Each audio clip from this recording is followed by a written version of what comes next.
Hello बच्चों, कैसे हैं आप? और कैसी चल रही है आपकी पढ़ाई? ये तो बहुत अच्छी बात है कि हम लोग प्रतिदिन सुबह 9 बजे से 10 बजे अपनी कॉपी और कलम के साथ मेरा दूरदर्शन मेरा विद्यालय कार्यक्रम देखने के लिए तैयार रहते हैं, जहां क्लास 6 से 8 की पढ़ाई होती है और साथ साथ कुछ अन्य रोचक जानकारियां भी हमें मिलती हैं। कार्यक्रम में बताई जा रही इम्पोर्टेंट पॉइंट्स को हम नोट भी करते हैं ताकि बाद में उनका रिवीजन कर सकें। और हाँ बच्चों, एक बात और, हम लोग जो भी चीज़ें मेरा दूरदर्शन मेरा विद्यालय कार्यक्रम में सीखते हैं उसका अध्ययन अपनी किताब में ज़रूर करें। इससे उन चैप्टर्स को हम पूरी तरह समझ पाएंगे। तो आज हम लोग सबसे पहले सुनेंगे बापू की पाती, जिसमें हम राष्ट्रपिता महात्मा गांधी के जीवन प्रसंग से जुड़ी बातों को सुनकर प्रेरणा पाते हैं। उसके बाद पढ़ाई करेंगे विज्ञान विषय की, जिसमें सबसे पहले क्लास 6 में हमारे चारों ओर वायु चैप्टर का अध्ययन करेंगे। फिर क्लास 7 में मिट्टी की कहानी भाग 3 के बारे में समझेंगे। उसके बाद हम शामिल होंगे क्लास 8 में और पढ़ाई करेंगे किशोरावस्था और यौवनारंभ भाग 2 की। फिर हम लोग जानेंगे कि इंस्पायर अवार्ड क्या है और इसमें कैसे भाग लिया जाता है। और अंत में चलेंगे पटना का संजय गांधी जैविक उद्यान और देखेंगे जू शो। तो चलिए शुरू करते हैं आज की विज्ञान की क्लास मेरा दूरदर्शन मेरा विद्यालय के साथ। बापू की कहानी, जिसमें हम बात करेंगे महात्मा गांधी के जीवन के बारे में। पिछली बार हमने ये जाना कि दक्षिण अफ्रीका में अपने प्रयासों से मोहनदास को वकालत में सफलता मिलने लगी थी। उनकी झिझक खुलने लगी और उनका जीवन अब सामाजिक बनने लगा था। उन्होंने नेटाल इंडियन कांग्रेस का गठन किया था। मजदूरों के हक के लिए वो आगे आए थे और अब उनकी कांग्रेस में तरह तरह के हिंदुस्तानी लोग भी शामिल होने लगे थे। इन सब में मोहनदास को अपना परिवार छोड़कर आए हुए 3 साल गुजर गए थे। वे 6 महीने के लिए स्वदेश रवाना हुए। भारत आकर उन्होंने दक्षिण अफ्रीका के अनुभव पर लिखना शुरू किया, लोगों को बताना शुरू किया। फिरोज शाह मेहता और लोकमान्य बाल गंगाधर तिलक जैसे बड़े नेताओं से उन्हें प्यार मिला, मदद मिली। और इसी यात्रा में मोहनदास मिले गोपाल कृष्ण गोखले से। आगे जाकर गोखले उनके राजनीतिक गुरु बन गए। इन सब के साथ मोहनदास अपने बीमार बहनोई की सेवा भी कर रहे थे और राजकोट में प्लेग की महामारी से बचने के लिए सफाई का इंतजाम भी। परिवार के साथ मोहनदास जब वापस दक्षिण अफ्रीका पहुंचे तब 23 दिनों तक यात्रियों को जहाज से उतरने नहीं दिया गया। दक्षिण अफ्रीकी सरकार चाहती थी कि मोहनदास वापस भारत चले जाएं। मोहनदास के जो लेख भारत के अखबारों में छपे थे उनके बारे में बढ़ा चढ़ाकर दक्षिण अफ्रीका में बताया गया था। यहाँ के बहुत से गोरे मोहनदास से गुस्सा थे। जहाज से उतरने पर मोहनदास पर गोरे लोगों की भीड़ ने हमला कर दिया। अगर कुछ दूसरे गोरे लोग बीच में ना पड़ते तो शायद वो उन्हें मार ही डालते। जब अखबारों में इसके बारे में छपा और यह भी कि मोहनदास ने हमलावरों के खिलाफ शिकायत नहीं की तो उनके लिए सहानुभूति बढ़ने लगी। अखबारों ने उन पर लेख छापने शुरू कर दिए। 6 साल तक यह आंदोलन बिना किसी पक्के कोष के चला। चंदे से सभी काम होते थे। हिंदुस्तानी लोग दिल खोलकर धन का योगदान करते थे और साथ जुड़कर धरना प्रदर्शन भी करते थे। मोहनदास बार बार इस बात पर जोर देते थे कि विरोध गोरे लोगों का नहीं, केवल अन्याय का करना है। वे बार बार अपने सहयोगियों से कहते थे कि अन्याय और हिंसा का जवाब न्याय और अहिंसक ही होना चाहिए। सत्याग्रह आंदोलन के दौरान 9 बार सरकार ने मोहनदास को जेल में डाला। वे छूटते ही फिर सत्याग्रह में लग जाते बाद में कस्तूरबा भी जेल गई। मोहनदास इंडियन ओपिनियन नाम का एक अखबार निकालने लगे। वकालत भी ठीक चलने लग गई थी, कमाई भी अच्छी थी, लेकिन उनका रहन सहन और सादा बन गया था। गरीब और मजदूर लोगों के लिए काम करते हुए वे उनके जैसे ही रहने लग गए थे। सन 1904 में गांधी परिवार ने अपना घर छोड़ दिया और अब वो अपने साथियों के साथ एक बस्ती में रहने लगे। इनमें हरमन कैलेनबैग भी थे। वे एक रईस आर्किटेक्ट थे। आश्रम बनाने का पैसा उन्हीं ने दिया था। वे वहां अपने हाथ से काम भी करते थे। इनमें चार्ली एंड्रूज भी थे, एक ईसाई पादरी। गरीब लोगों की मदद करने की वजह से उनका नाम दीन बंधु पड़ गया था। विरोध करने का जो अहिंसक तरीका था, उसके लिए एक नया नाम चाहिए था। उनके भतीजे ने सुझाव दिया, सदाग्रह, और इसी को निखार कर गांधी जी ने एक नाम गढ़ा जो अमर हो गया, और वो था सत्याग्रह। एक और सख्त कानून अंग्रेज सरकार ने बनाया, जिसमें हर हिंदुस्तानी को जेल के किसी अपराधी की तरह अपनी उंगली की छाप देना अनिवार्य था, और जिसकी वजह से हर हिंदुस्तानी शादी की कोई मान्यता नहीं थी। गांधी जी ने कस्तूरबाई को आंदोलन में आने के लिए उकसाया। उन्होंने कहा कि इस कानून के हिसाब से तुम मेरी पत्नी भी नहीं हो। और इसी कानून के विरोध में सन 1913 में एक महान कूच निकला, और उसमें 2000 से ज्यादा पुरुष और महिलाओं और बच्चों ने भाग लिया। जब सत्याग्रहियों ने जेल भर दिए, तब अंग्रेज सरकार ने हार मानी। गलत कानून वापस लिया गया। जेल से छूटे तो गांधी जी भारत लौटने की तैयारी में लग गए। आज के लिए इतना ही। अगली बार हम देखेंगे कि जब बापू वापस लौटकर भारत आए तो उन्होंने अंग्रेजों का सामना किस तरह किया।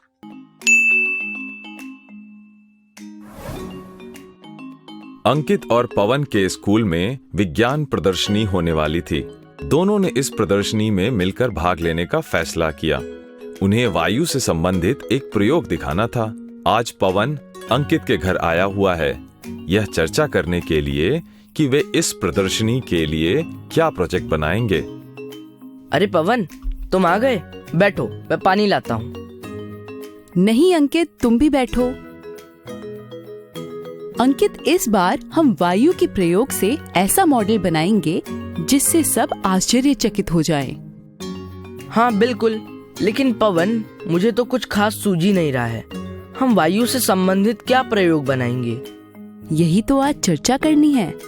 अच्छा, क्या हम ये दिखा सकते हैं कि वायु गर्म होने पर फैल जाती है और ठंडी होने पर सिकुड़ जाती है? जैसे अगर हम यह दिखाएं कि एक गुब्बारे में हवा भरें और फिर उसे कस के बांधकर फ्रिज में रख दें, तो कुछ घंटों बाद गुब्बारा सिकुड़ जाएगा। और यदि हम उसे वापस धूप में रख दें तो फिर से पहले जैसा फूल जाएगा। गुब्बारे का फूलना और सिकुड़ना वायु के फूलने और सिकुड़ने को दर्शाता है। वाह, अच्छा सुझाव है, लेकिन ये बहुत छोटा प्रयोग है और आसान भी। हम इसके साथ कुछ और भी बनाएंगे। हम ये दिखा सकते हैं कि वायु में धूल के कण भी होते हैं। अंकित, यह तो टीचर ने खुद करके दिखाया था, खिड़की से आती हुई धूप की किरणों के द्वारा, जिसमें हमें छोटे छोटे चमकीले से कण दिख रहे थे। हाँ, याद आया। मैं सोच रहा हूँ कि हम वायु के संघटक क्या हैं, ये सिद्ध कर सकते हैं। हाँ, ये मजेदार है। इस पर कुछ चर्चा करते हैं। देखो, अगर हम फ्रिज से एक पानी की बोतल निकाल कर बाहर रखें तो उसकी बाहरी ओर भी पानी की एक परत बनने लगती है। बोतल बंद होगी तब भी। इससे साबित होता है कि हवा में जल वाष्प होता है। इसी की वजह से बारिश होती है। पवन रसोई घर से पानी का गिलास लेकर आता है। अच्छा अंकित, एक काम करो, इस गिलास से अपना मुंह और नाक ऐसे ढको कि पूरा मुंह ढक जाए, और खाली जगह पे ये कपड़ा लगा लो और जोर जोर से सांस लो। अंकित को कुछ ही देर में सांस लेने में दिक्कत होने लगती है। वह अपने मुंह से झट से गिलास हटा देता है। पवन, मेरा दम घुट रहा था। अंकित, तुम्हारा दम इसलिए घुट रहा था क्योंकि हम हवा को सांस के रूप में उसमें उपस्थित ऑक्सीजन को लेते हैं। ग्लास में ऑक्सीजन सीमित मात्रा में थी। कुछ देर बाद वो खत्म होने से तुम्हें दम घुटने का एहसास होने लगा, क्योंकि ग्लास में अभी भी हवा तो थी लेकिन ऑक्सीजन नहीं थी। उसकी जगह तुम्हारी सांस से छोड़ी जाने वाली कार्बन डाइऑक्साइड यानी CO2 ने ले ली। शायद इसीलिए हमें खुले और साफ सुथरे वातावरण वाली जगहों पर सांस लेना अच्छा लगता है, क्योंकि वहाँ ऑक्सीजन की उपलब्धता सुगम होती है। वैसे तो मैंने पढ़ा है कि वायुमंडल में ऑक्सीजन दूसरी सबसे ज्यादा मात्रा वाली गैस है, नाइट्रोजन, जो कि वायु में सबसे ज्यादा पाई जाती है। वह बहुत स्थिर गैस होती है और जल्दी दूसरी वस्तुओं से प्रतिक्रिया नहीं करती, इसीलिए उसकी मात्रा अधिक बनी रहती है। तुम बिल्कुल ठीक समझे। जहाँ वायु प्रदूषण ज्यादा हो या आग लगी हो, वहाँ भी हमारा दम घुटने लगता है, क्योंकि वायु के साथ शरीर में हानिकारक तत्व और जहरीली गैसें भी जाने लगती हैं। क्यों ना ये भी हम प्रयोग करके देखें? मैं समझ गया, रुको, मैं अभी आया। अंकित दौड़कर एक प्लेट, 2 मोमबत्ती लेकर आता है और दोनों प्रयोग शुरू करते हैं। अंकित प्लेट में मोमबत्ती को जलाकर लगा देता है। पवन उसमें धीरे से पानी डालता है ताकि आधी प्लेट भर जाए। अब अंकित धीरे से मोमबत्ती को शीशे के गिलास से ढक देता है। थोड़ी ही देर में मोमबत्ती फड़फड़ाकर बुझ जाती है।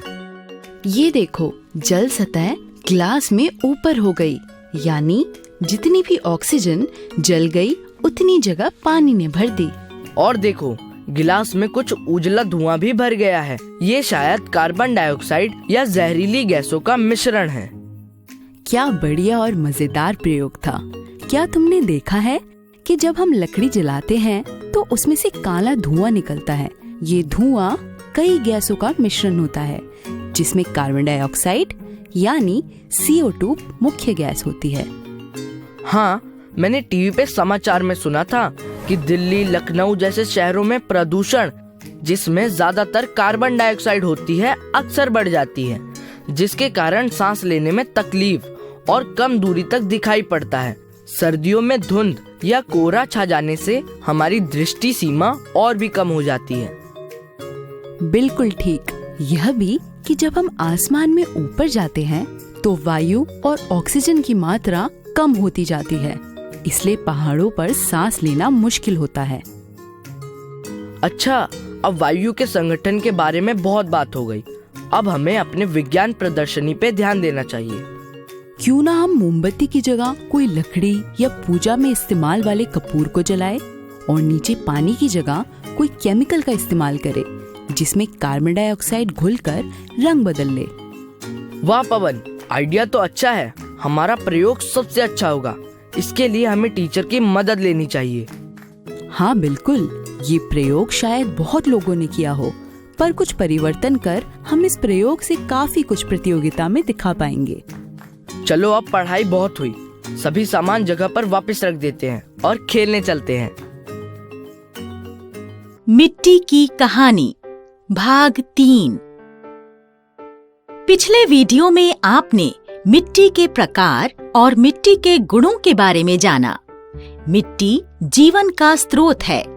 मिट्टी के बिना न पेड़ पौधे उग सकते हैं, न ही किसान खेती कर सकता है। हमने ये भी सीखा कि मिट्टी में खनिज, पत्थर, कीड़े इत्यादि होते हैं। इस वीडियो में मिट्टी के कुछ और पहलुओं को जानेंगे। मैं आपको केरल के वायनाड ले चलती हूँ। यहाँ बिजू अपनी बहन शीना के साथ मिट्टी में खेल रहा है। इस वीडियो का उद्देश्य मिट्टी में नमी और अलग प्रकार के मिट्टी द्वारा जल का अवशोषण या अब्जॉर्प्शन के बारे में जानना है। मिट्टी में खेलने का मजा ही अलग है। और देखो, मैं थोड़ी रेत भी लाई हूँ। चलो इस रेत से घर बनाएंगे और ये चिकनी मिट्टी से गुड्डा गुड़िया बनाएंगे।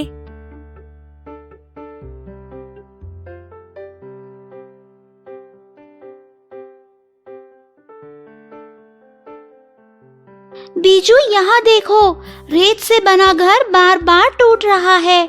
इस रेत में ज्यादा गीलापन नहीं है, थोड़ा पानी और डालो।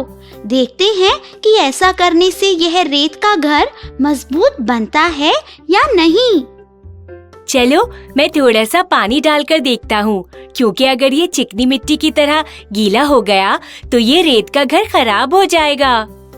देखो बीजू, कितना अच्छा घर बन गया। बच्चों जल्दी आओ और खाना खाओ, तुम दोनों को शाम को बाहर भी जाना है। चलो बीजू, माँ बुला रही है। वाह, तुमने चिकनी मिट्टी से कितना अच्छा खिलौना बनाया है। हाथ कितने चिपचिपे हो गए। चलो साबुन से धो लेते हैं। इस खिलौने को मैं सूखने के लिए तुम्हारे रेत के घर के साथ रख देता हूँ। शीना, तुम्हारा रेत का घर फिर से टूट गया। और ये क्या? इस रेत में नमी ही नहीं है। लगता है इसीलिए ये घर टूट गया। तुम्हारा खिलौना तो नहीं टूटा बीजू, मगर देखो यह खिलौना भी सूख सा रहा है। लगता है नमी खत्म हो रही है। तुम सही कह रही हो। ये दोनों धूप में थे। रेत का घर तो पूरा टूट गया और मेरा खिलौना अभी भी सूख रहा है। तुमने देखा होगा कि जब बारिश होती है तो हमारा आंगन गीला हो जाता है और कुछ घंटों के बाद सब सूख जाता है। क्या इसका मतलब है कि मिट्टी में नमी होती है? क्या ये नमी धूप या गर्मी की वजह से सूख जाती है? हाँ, मिट्टी में नमी होती है। बच्चों आ जाओ, थोड़ी देर आराम करो। आपको शाम में पुष्प प्रदर्शनी में जाना है। चलो, माँ बुला रही है। जब तक बच्चे आराम करेंगे, हम एक छोटा सा प्रयोग करते हैं। 2 कांच के गिलास लें, इन दोनों में थोड़ी मिट्टी डालें। एक गिलास को एक जगह पर रखें, दूसरा गिलास लें और इसे थोड़ी देर के लिए उबालें। आपने क्या देखा? बच्चों जल्दी तैयार हो जाओ, पुष्प प्रदर्शनी सिर्फ 8 बजे तक ही खुली है। आ रहे हैं अच्छा, बीजू जल्दी करो। अच्छा, आज हम मिट्टी से खेल रहे थे। हमने रेत का घर और चिकनी मिट्टी से खिलौने बनाए, लेकिन हमने देखा कि हमारा रेत का घर टूट गया और चिकनी मिट्टी का खिलौना भी सूख गया। ऐसा क्यों हुआ होगा? मिट्टी में पानी होता है, इसकी वजह से मिट्टी में नमी होती है। जैसे हमें पानी की आवश्यकता होती है, वैसे ही मिट्टी को भी पानी की जरूरत होती है। पेड़ पौधे जो उगते हैं। हाँ, मिट्टी में पानी होने की वजह से पेड़ पौधों को पोषक तत्व मिलते हैं। पानी के कारण पेड़ हरे भरे होते हैं और सब्जी, फल और फूल भी तो उगते हैं, है ना अच्छा? हाँ, पानी के माध्यम से पौधों को घुलतिया यानी डिसॉल्व पोषक तत्व जैसे नाइट्रोजन, फास्फोरस, पोटेशियम और कैल्शियम इत्यादि उनकी जड़ों तक पहुंचते हैं। फिर जड़ों से पौधों को पोषण मिलता है। लो, हम पुष्प प्रदर्शनी में आ गए। यहाँ आपको अलग अलग फूल, पौधे, बीज, पौधों के अलग अलग उपोत्पाद या बाई प्रोडक्ट्स जैसे मुरब्बा, अचार इत्यादि भी मिलेंगे। वाह, कितने सारे फूल हैं। और देखो, यहाँ कितने सारे अलग अलग पेड़ हैं। तुम लोग यहीं पर रुको, मैं अभी आता हूँ। बीजू यह देखो, यह सभी फूल कितने प्यारे लग रहे हैं। यहाँ कुछ लिखा है शीना।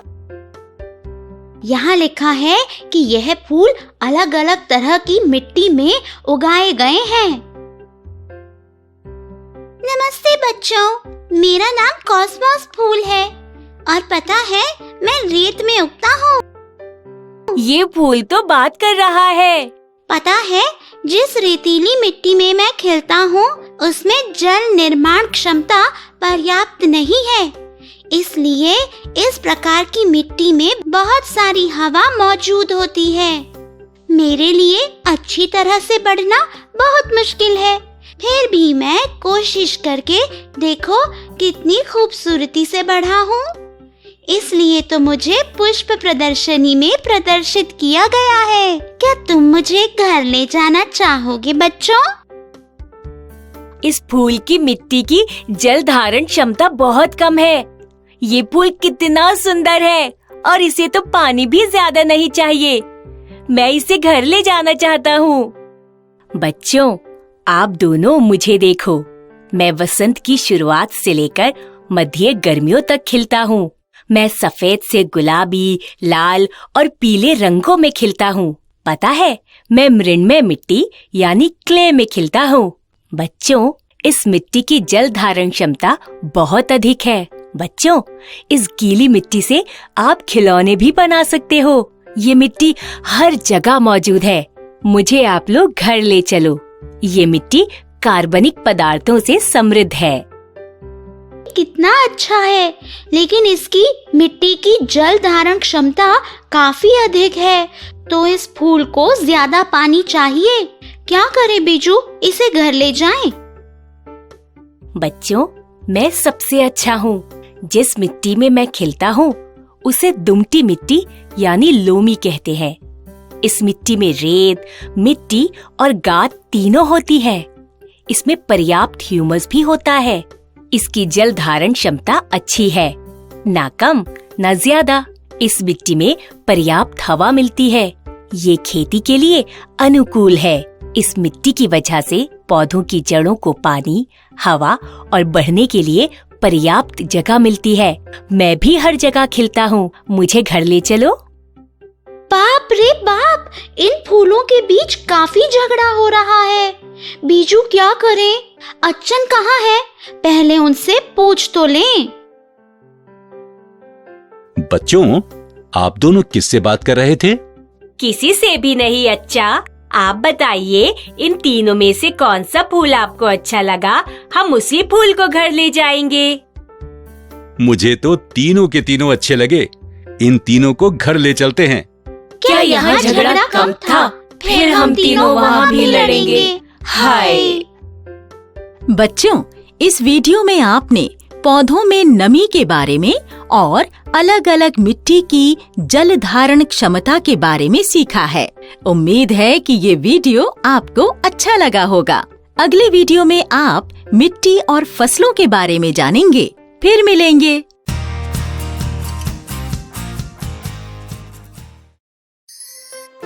नमस्ते। कोरोना को हम मात देते, घर में हम सब खुश रहते। पूछ रहे हैं कैसे? देखिए तो ऐसे। देखो तारा, सुबह हो गई, नए दिन की शुरुआत हो गई। जल्दी सोती जल्दी उठती, कसरत करके मैं ऊर्जा पाती। टाइम से मैं खाना खाती, टाइम से पढ़ाई करती, हर दिन कुछ मजेदार करती। ड्राइंग पेंटिंग बहुत करूं, अपनी चीजों का ध्यान रखूं, अप्पा को ना परेशान करूं। थोड़ा टीवी, थोड़ा गाना, डांस करके धूम मचाना, बोल होने का नहीं बहाना। कोरोना से बचकर यूं दिन गुजरे तो घर रहने से क्यों हम डरे? रूटीन में रहना बहुत जरूरी, तारा भी समझे बात ये पूरी। आज का दिन था बहुत प्याला, नींद आई अब सोएगी ताला। गुड नाइट अप्पा। गुड नाइट तारा। आज अलग है हमें कुछ करना। बताओ तारा को क्या क्या है करना? आज हमें है पपेट बनाना, कागज के जहाज उड़ाना, घर के कामों में हाथ बटाऊं, फिर कहानी सुनूं और सुनाऊं। बहुत पुरानी बात है, एक राजा था। बहुत पुरानी बात है। कोरोना से बचकर जब घर में ही रहना, तो साथ में क्यों ना समय बिताना? देखो मजेदार खेल है कितने, सुबह शाम जब ना आए कोई मिलने। रोज नया मैं कुछ सीखूं, हाथों को मैं साफ रखूं, सबसे थोड़ा दूर रहूं, चेहरे को बिल्कुल न छूऊं। अप्पा ये सब मुझे सिखाते, कोरोना से बचने के उपाय बताते। अप्पा अप्पा मेरी हर मुश्किल सुलझाते, अच्छे से बातें समझाते, नहीं लगाते वो डांट फटकार, मेरी गलती को देते सुधार। और अगर ना सुनूं मैं उनकी बात तो टीवी फोन टाइम देते हैं काट। टीचर से हम बातें करते, स्कूल की पढ़ाई को भूला करते। हर दिन अप्पा मुझसे पूछकर पढ़ने का समय रोज तय करते। सुबह 1 घंटा, शाम 2 घंटे, सवालों का बक्सा रोज हम भरते। छोटी छोटी कहानी तुम लिखना, स्कूल खुले तो टीचर को दिखाना, हर विषय को फिर से दोहराना, स्कूल खुलने तक भूल न जाना, मुझसे नानू से पूछ पूछ कर हर मुश्किल सवाल आसान बनाना। जब स्कूल ऑफिस बाहर न जाना तो अनहोनी नहीं मन का घबराना, किसी बात पे आंसू जो आए, मन भारी लगे कुछ समझ न पाए तो दोस्तों को फोन लगाएं, थोड़ा नानू से भी बतियाएं, घर में सबसे गप लड़ाएं पर अफवाहों को ना फैलाएं, खुल के सारी बात करें, उलझी गुत्थी को सुलझाएं। अप्पा नानू से हर जवाब मिले, वो सही बात पे मेरी तारीफ करें। कितनी भी सवालों की हो कुलबुलाहट, अप्पा को नहीं होती झुंझलाहट। थक जाऊं तो लेट में जाती, थोड़ा सा आराम में करती, मैं खुश रहने की कोशिश करती, खुद हंसती सबको भी हंसाती। घर में आपस में प्यार बढ़ाओ, एक दूजे का हौसला बढ़ाओ, सोचो कि ठीक है हम सब, इस जंग में एक है हम सब। अप्पा, तारा, नानू और दोस्त हम सब एक साथ जरूर देंगे कोरोना को मात। क्यों तारा? अप्पा और तारा की ओर से bye bye, good night.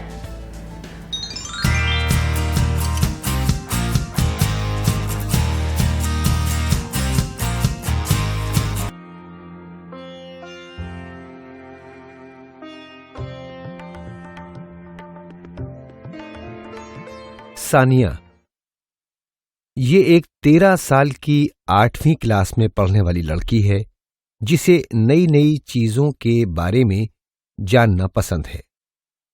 Mummy जी सानिया की मम्मी, जिनकी उम्र लगभग 40 साल है, जो कि शहर में रहती हैं, वो सानिया को नई चीजें खोजने जानने में मदद करती हैं।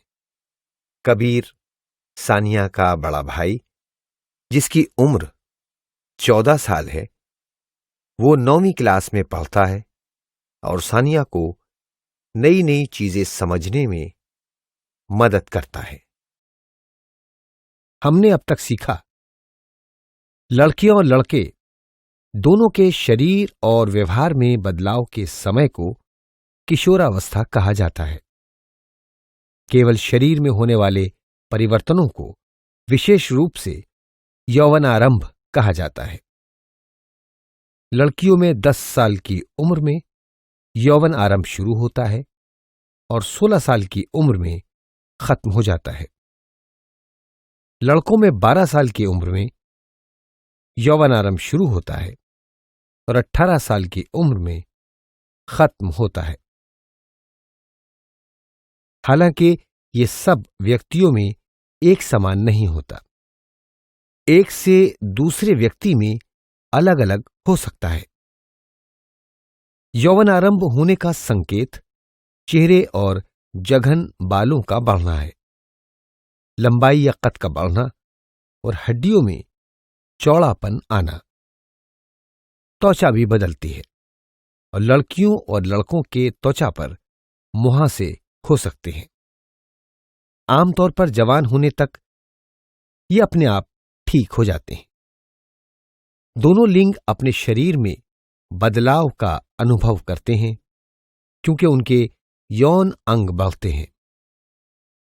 पुरुष लिंग जैसे वृषण और लिंग पूरी तरह से बदलते हैं। वृषण भी शुक्राणुओं का उत्पादन करते हैं। लड़कियों में अंडाशय बड़े होते हैं और अंडे परिपक्व होना शुरू होते हैं। साथ ही अंडाशय परिपक्व अंडे जारी करना शुरू कर देते हैं। इसलिए लड़कियों में भी हर महीने मासिक धर्म शुरू हो जाता है। लड़के और लड़कियां दोनों व्यवहारिक बदलाव से गुजरते हैं। वे अपने शारीरिक बदलाव के कारण डर और अस्थिरता महसूस करते हैं। न तो बच्चे और न ही पूरी तरह से जवान होने के कारण वे उलझन में रहते हैं और दोस्तों के साथ ज्यादा समय गुजारना पसंद करते हैं। यह संग्रहालय हमारे घर के इतना करीब है, फिर भी हम इसे देखने इतनी कम दफा आए हैं, है ना? क्योंकि शनिवार को हमारे पास बहुत सारे काम हैं और रविवार को संग्रहालय बंद रहते हैं।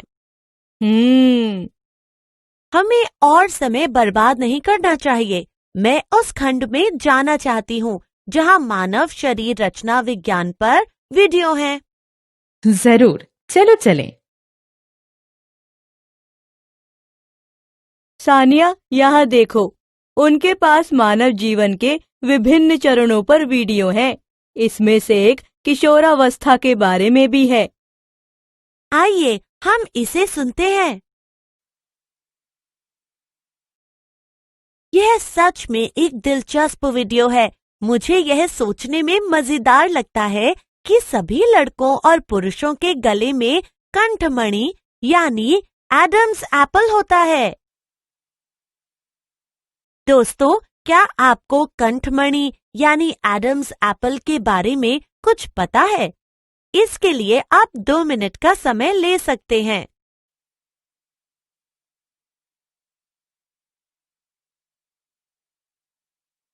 हाँ, यह वॉइस बॉक्स है जिसका वैज्ञानिक नाम है स्वर यंत्र।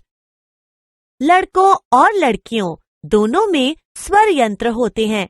हालांकि लड़कों में यह लड़कियों की तुलना में बड़ा होता है। यदि आप लड़के हैं और आप यौवनारंभ से गुजर रहे हैं तो आप देख सकते हैं कि आपके गले में थोड़ी सी उभरन होगी। वह है लारिंक्स।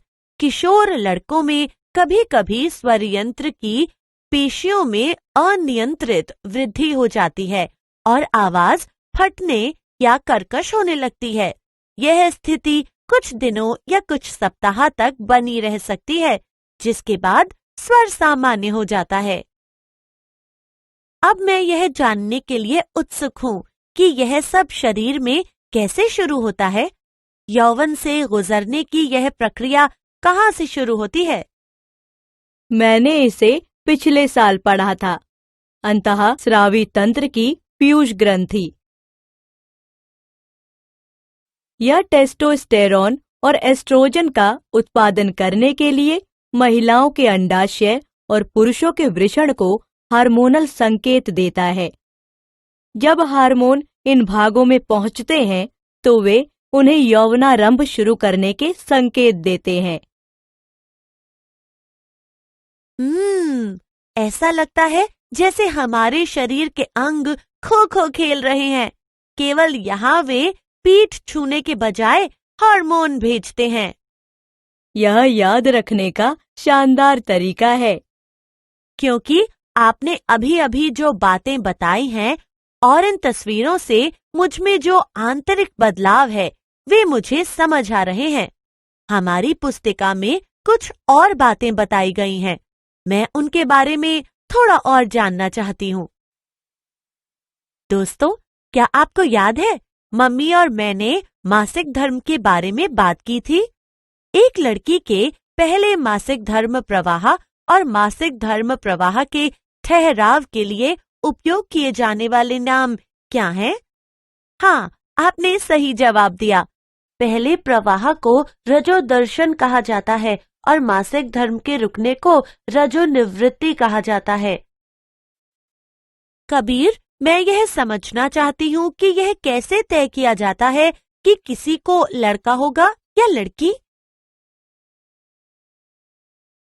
सानिया, वैसे ही जैसे हमारा शरीर यौवनारंभ के बारे में फैसला लेता है, शरीर ये भी तय करता है कि एक लड़का या लड़की विकसित करेगा। इस बारे में और बताइए। मुझे याद है कि हम गुण सूत्रों के बारे में चर्चा कर रहे थे। क्या तुम्हें याद है? हाँ। सभी मनुष्य में अपनी कोशिकाओं के नाभिक में गुण सूत्र के 23 जोड़े होते हैं। इनमें से 2 गुण सूत्र लिंग गुण सूत्र होते हैं, जिनका नाम X और Y है। एक मादा में 2 X गुणसूत्र होते हैं, जबकि एक पुरुष में एक X और एक Y गुणसूत्र होता है। युग्मक यानी अंडाणु और शुक्राणु में गुणसूत्र का केवल एक जोड़ा होता है। अनिषेचित अंडे में हमेशा एक X गुणसूत्र होता है, लेकिन शुक्राणु 2 तरह के होते हैं। एक X गुणसूत्र होता है और दूसरा Y गुणसूत्र होता है। आगे का मैं बताऊं? हाँ, क्यों नहीं। यदि एक शुक्राणु जिसमें Y गुणसूत्र होता है वह अंडे को निषेचित करता है, तो XY मतलब एक लड़का मिलता है। और अगर एक शुक्राणु जिसमें X गुणसूत्र होता है वह अंडे को निषेचित करता है, तो हमें XX मतलब लड़की मिलती है। ओह, तो पुरुष शुक्राणु एक लड़की या लड़का होने के लिए जिम्मेदार है। यह दिलचस्प है। लड़की हो या लड़का, मुझे बच्चे पसंद हैं। वे बहुत प्यारे होते हैं, है ना मम्मी? बिल्कुल। हमें कभी भी लड़के या लड़की में भेदभाव नहीं करना चाहिए। उन्हें हमेशा समान अवसर दिया जाना चाहिए, जैसे आप करती हैं। हाँ, आप क्या खाते पीते हैं इसका ध्यान रखना बहुत जरूरी है। साथ ही उचित व्यायाम बेहद जरूरी है। याद रखो बच्चों, ये एक ऐसी उम्र है जहां आपके साथी आपको धूम्रपान या शराब पीने की कोशिश करने और नशे की चीजों का सेवन करने के लिए कह सकते हैं। सोचें कि आपके लिए क्या महत्वपूर्ण है, इन पदार्थों की बुरी लत पालना या एक अच्छा और स्वस्थ जीवन। मुझे विश्वास है कि आप हमेशा सही रास्ता चुनेंगे। हम हमेशा सावधान रहेंगे मम्मी। हमने अध्याय में सीखा, लड़कों में लड़कियों की तुलना में बड़ी ग्रंथि होती है। इसे वॉइस बॉक्स या एडम्स एप्पल भी कहा जाता है। लड़कों में कुछ हफ्तों तक गले में भारीपन का एहसास होता है, जिसके दौरान उनकी आवाज बदल रही होती है और कुछ समय बाद उनकी आवाज बदलकर भारी हो जाती है। अंतःस्रावी तंत्र की पीयूष ग्रंथि क्रमशः टेस्टोस्टेरोन और एस्ट्रोजन जारी करने के लिए पुरुष वृषण और महिला अंडाशय को हार्मोनल संकेत भेजती है। जब वृषण और अंडाशय इस संकेत को प्राप्त करते हैं तो वे हार्मोनों को छोड़ते हैं, जिसका मतलब है कि शरीर प्रजनन के लिए तैयार होना शुरू हो जाता है। महिलाओं को 10 से 50 की उम्र में मासिक धर्म चक्र होता है। पहला प्रवाह रजोदर्शन कहलाता है, जबकि मासिक धर्म चक्र का रुक जाना रजो निवृत्ति कहलाता है। रजो निवृत्ति के बाद महिला बच्चे पैदा नहीं कर सकती, जबकि पुरुष के जीवन में बहुत बाद तक शुक्राणु पैदा हो सकते हैं। एक बच्चे का लिंग गुणसूत्रों द्वारा निर्धारित किया जाता है। XY गुणसूत्र एक शिशु लड़का बनाता है, जबकि XX गुणसूत्र एक लड़की बनाता है। शुक्राणु का गुणसूत्र ये तय करता है कि बच्चा लड़का होगा या लड़की, क्योंकि अंडाशय में केवल XX गुणसूत्र होते हैं। शरीर इतने सारे परिवर्तनों से गुजर रहा है, तो कैसी भी कमियों को पूरा करने में आहार महत्वपूर्ण होता है। मांस, अंडा, दूध, सब्जियां, दालें प्रोटीन, विटामिन और कार्बोहाइड्रेट के महत्वपूर्ण स्रोत हैं। इनका नियमित सेवन करना चाहिए। तंदुरुस्त रहने के लिए व्यायाम भी आवश्यक है। खुले मैदान में खेलकूद में मजा भी आता है और स्वास्थ्य भी अच्छा रहता है। सिगरेट, शराब और ड्रग्स जैसे नशीले पदार्थों से दूर रहना चाहिए, वरना वे आपके शारीरिक और मानसिक विकास पर बुरा प्रभाव डालते हैं। तो बच्चों, ये तो हुई विषय की पढ़ाई। अब वक्त है इंस्पायर अवार्ड योजना से संबंधित एक वीडियो देखने का। वीडियो देखने के पहले मैं आपको एक सूचना दे दूं। इंस्पायर अवार्ड के लिए 1 जून 2020 से नॉमिनेशन शुरू हो गया है। आप इस वीडियो को देखें, अपने आसपास की समस्या या कोरोना के कारण हमारे जीवन में आए समस्याओं के तकनीकी समाधान से संबंधित एक आइडिया सोचें और उसे इंस्पायर के वेबसाइट पर अपलोड करने के लिए विद्यालय खुलने पर शिक्षकों या प्रधानाध्यापकों से बात करें। चयनित आइडिया को भारत सरकार के डिपार्टमेंट ऑफ साइंस और टेक्नोलॉजी द्वारा मॉडल बनाने के लिए 10,000 की राशि भी दी जाती है। तो आइए देखते हैं आज इंस्पायर अवार्ड से संबंधित ये वीडियो।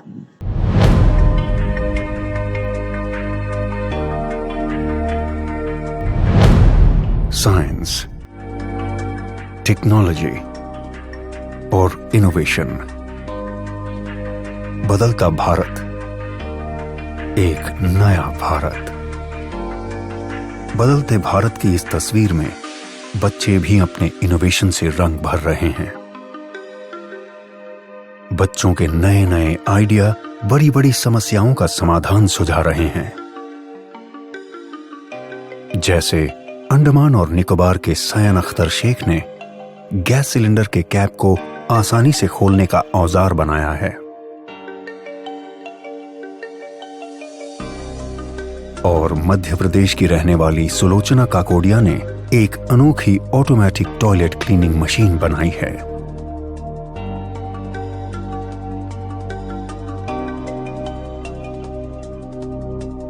भारत सरकार का विज्ञान एवं प्रौद्योगिकी विभाग DST और राष्ट्रीय नव प्रवर्तन प्रतिष्ठान भारत NIF ऐसे ही लाखों नन्हे इनोवेटर्स को देश भर से ढूंढने का प्रयास कर रहे हैं।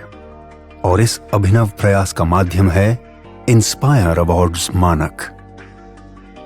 इस प्रतियोगिता में कक्षा 6 से 10 तक के स्कूली बच्चे भाग लेते हैं, जिसमें सबसे पहले स्कूलों में प्राध्यापक द्वारा आइडिया प्रतियोगिता आयोजित की जाती है।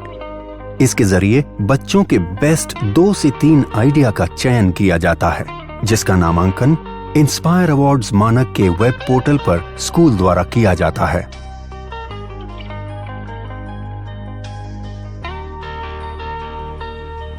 प्रतियोगिता में देश भर से लाखों विचारों को एकत्र किया जाता है।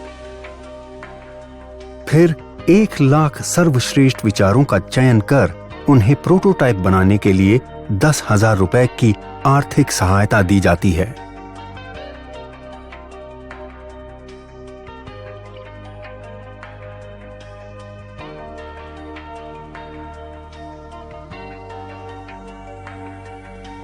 और बच्चों को जिला स्तरीय प्रतियोगिता में भाग लेने का अवसर मिलता है।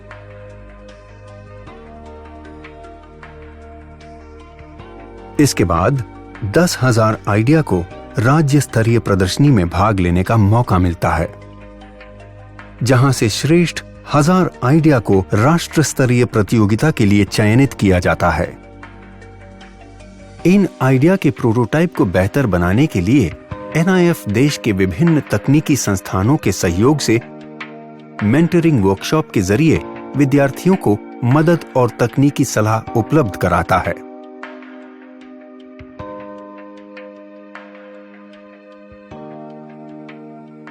राष्ट्रीय स्तर की प्रदर्शनी में श्रेष्ठतम 60 को राष्ट्रीय पुरस्कार के लिए चयनित किया जाता है। NIF चयनित सभी 60 प्रोटोटाइप की उपयोगिता, व्यावसायिकता की संभावनाओं की जांच कर उसे DST और अपनी अन्य योजनाओं से जोड़ने का प्रयास करता है।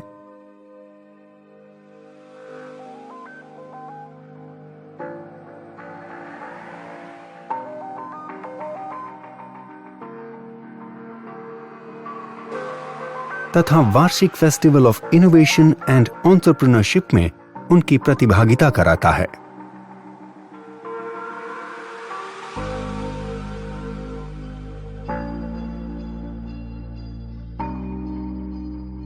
अधिक जानकारी के लिए www.inspireawards-dst.gov.in पर जाएं। आइए लाखों विद्यार्थियों को भविष्य के इनोवेटर्स बनने में हम भी मदद करें और उन्हें कुछ नया और बेहतर करने के लिए प्रेरित करें और इन बच्चों के आइडिया के जरिए एक नया भारत बनाएं। इंस्पायर अवार्ड्स मानक, Inspiring Innovators of Tomorrow. Million Minds Augmenting National Aspiration and Knowledge. तो बच्चों, जैसा कि मैंने पहले ही बताया था कि आज हम लोग शुरू करेंगे जू शो। तो चलिए शुरू करते हैं।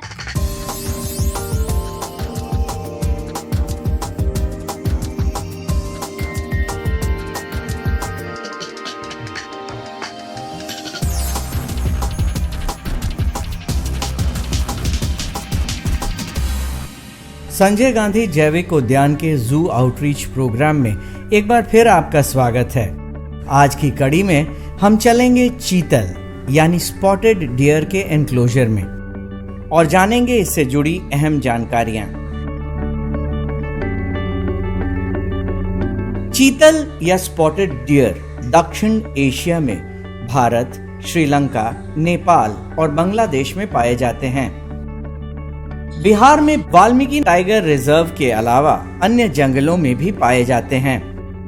चीतल देखने में अत्यंत मनोहारी दिखते हैं और ज्यादातर बड़े समूहों में विचरण करते हैं। एक समूह में 5 से 200 तक चीतल साथ होते हैं।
चीतल जंगलों में घास, जड़ी और पत्ते खाते हैं। चीतल को कम से कम दिन में एक बार पानी पीने की जरूरत होती है, इसीलिए पानी पीने के लिए वो जल स्रोतों के पास आते हैं। जैविक उद्यानों में बच्चों को स्पॉटेड डियर बहुत भाता है। इस जैविक उद्यान में इनका प्रजनन हो रहा है और इनकी संख्या में लगातार वृद्धि हुई है।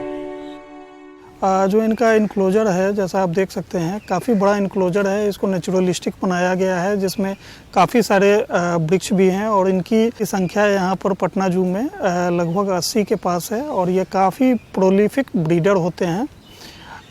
चीतल का जो डिस्ट्रीब्यूशन है इंडिया में, ये लगभग पूरे भारतवर्ष में सभी तरह प्रकार के जंगलों में पाया जाता है और ये टाइगर का एसेंशियल कंपोनेंट है उनके फूड चेन का। चीतल का जो औसत आयु होता है लगभग 14 साल होता है। इनका जो गेस्टेशन पीरियड है वो लगभग 140 से 150 दिन का होता है। चीतल जो फीमेल होती है वो 3 से 4 साल में गर्भ को ग्रहण कर सकती है और एक बार में एक ही बच्चे को जन्म देती है। ये हर्बीवोर हैं, शाकाहारी हैं और पत्ते और घास वगैरह खा करके अपना गुजारा करते हैं। मेल होते हैं चीतल में, इनमें एंटलर्स पाया जाता है जो जिन्हें ये प्रतिवर्ष शेड कर देते हैं और फिर से वो नया निकल आता है। ये सॉलिड होता है और हॉर्न से अलग होता है। फीमेल में एंटलर्स नहीं पाए जाते हैं। बारहसिंघा यानी स्वैम्प डियर उत्तर भारत के तराई इलाकों में पाए जाते हैं। ब्रह्मपुत्र नदी के किनारे और मध्य भारत में साल के जंगलों में इनका निवास स्थान है। नेपाल, उत्तर प्रदेश, आसाम और मध्य प्रदेश के कुछ इलाकों में बारहसिंघा को आप देख सकते हैं। इनकी ऊंचाई 120 से 135 सेंटीमीटर तक होती है और नर का वजन 170 से 280 किलोग्राम और मादा का वजन 130 से 145 किलोग्राम तक होता है। इनकी लंबाई 5 फीट से 6 फीट तक होती है। बारहसिंघा यानी स्वैम्प डियर चीतल के तरह ही देखने में बहुत आकर्षक होते हैं। ये घास, पत्ते और फूल फल खाते हैं। ये बारहसिंघा बिल्कुल एक हिरणों में अलग तरह का पाया जाता है। ये पूरे नॉर्थ इंडिया और सेंट्रल इंडिया में पाया जाता है। ये शाकाहारी एक प्राणी है। ये प्रमुख रूप से दलदली क्षेत्रों में रहना पसंद करता है और ये उस जगह पे रहते हैं जहाँ पे छाया हो, दलदल हो, पानी हो, उस जगह को काफ़ी पसंद करते हैं। ये बारहसिंघा का जो है गर्भकाल इसका जो होता है, प्रजनन जो होता है, नवंबर से दिसंबर तक ये अपने शावक को जन्म देते हैं। लगभग 240 दिन के आसपास इनका गर्भधारण का समय होता है। इसका जो रट कॉल होता है, जो कभी ये भयभीत होते हैं या किसी प्रकार के इनको मन में आशंका होती है, किसी तरह का ये महसूस करते हैं, तो एक अजीब तरह का आवाज़ निकलता है जो और हिरणों की प्रजाति से इनको भिन्न रूप प्रदान करता है, जिसे रट कॉल भी कहते हैं। और ये एक अपने मादा को आकर्षण करने का भी इनका एक तरीका होता है, कॉल करने का, जो अपने कॉल करके मादा को अपने पार आकर्षित करते हैं और उनके साथ प्रजनन करते हैं। नर बारहसिंघा में ही सींग देखने को मिलता है, जो 1 मीटर की लंबाई तक बढ़ता है और उसमें 10 से 14 शाखाएं होती हैं, जिससे इसका नाम बारहसिंघा पड़ा। आज के एपिसोड में बस इतना ही। अगली कड़ी में फिर मिलेंगे एक नए जानवर के एनक्लोजर में। तब तक के लिए नमस्कार।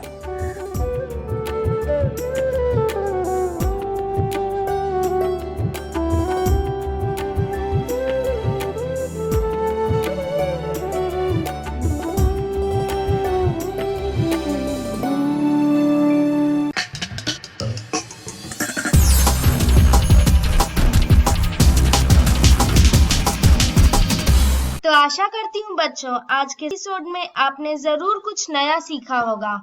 आप अपने विचार हमें स्क्रीन पर दिए गए व्हाट्सएप नंबर 9431043527 या ईमेल आईडी bepcddprogram@gmail.com पर भेज सकते हैं।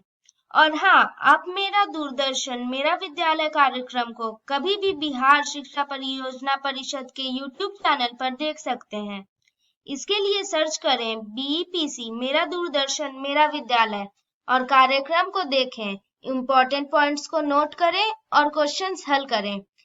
इसके अलावा इसके सारे एपिसोड बिहार शिक्षा परियोजना परिषद की वेबसाइट पर डिजिटल लर्निंग सेक्शन में भी उपलब्ध है। विजिट करें www.bepcssa.in।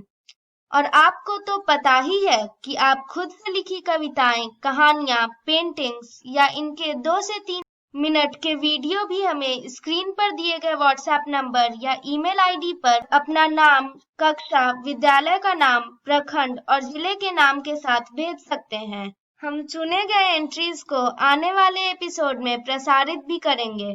तो घर पर रहें, पढ़ते रहें, बढ़ते रहें। मिलते हैं अगले एपिसोड में। बाय बाय बच्चों।